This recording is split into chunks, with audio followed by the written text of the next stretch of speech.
बिस्मिल्लाहिर्रहमानिर्रहीम।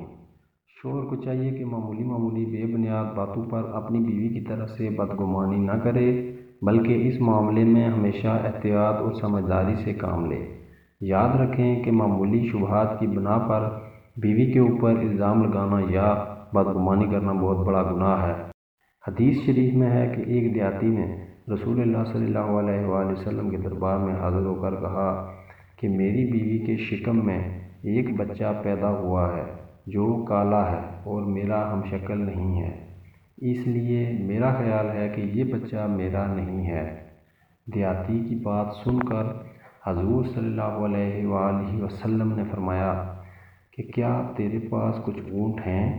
उसने अर्ज़ किया कि मेरे पास बहुत ज़्यादा ऊँट हैं। आप सल्लल्लाहु अलैहि वसल्लम ने फरमाया कि तुम्हारे ऊँट किस रंग के हैं? उसने कहा कि सुर्ख रंग के हैं। आप सल्लल्लाहु अलैहि वसल्लम ने फरमाया कि क्या उनमें कुछ खाकी रंग के भी हैं या नहीं? उसने कहा, जी हाँ, कुछ ऊँट खाकी रंग के भी हैं। आप सल्लल्लाहु अलैहि वसल्लम ने फरमाया कि तुम बताओ कि सुर्ख ऊँटों की नस्ल में खाकी रंग के ऊँट कैसे और कहाँ से पैदा हो गए?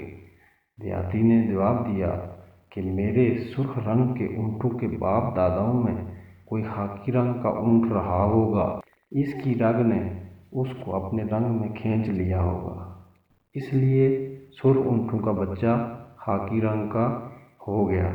ये सुनकर हुज़ूर सल्लल्लाहु अलैहि वसल्लम ने इरशाद फरमाया कि मुमकिन है तुम्हारे बाप दादाओं में भी कोई काले रंग का हुआ हो और उसकी रग ने तुम्हारे बच्चे को खींचकर अपने रंग का बना लिया हो और ये बच्चा उसका हम शक्ल हो गया हो। इस हदीस शरीफ से साफ ज़ाहिर है कि मैं इतनी सी बात पर कि बच्चा अपने बाप का हम शक्ल नहीं है, हजूर सल्लल्लाहु अलैहि वसल्लम ने इस देहाती को इसकी इजाज़त नहीं दी कि वो अपने इस बच्चे के बारे में ये कह सके कि ये मेरा बच्चा नहीं है। लिहाजा इस हदीस शरीफ से साबित हुआ है कि महज शुबा की बुनियाद पर अपनी बीवी के ऊपर इल्ज़ाम लगा देना जायज़ नहीं है, बल्कि बहुत बड़ा गुनाह है।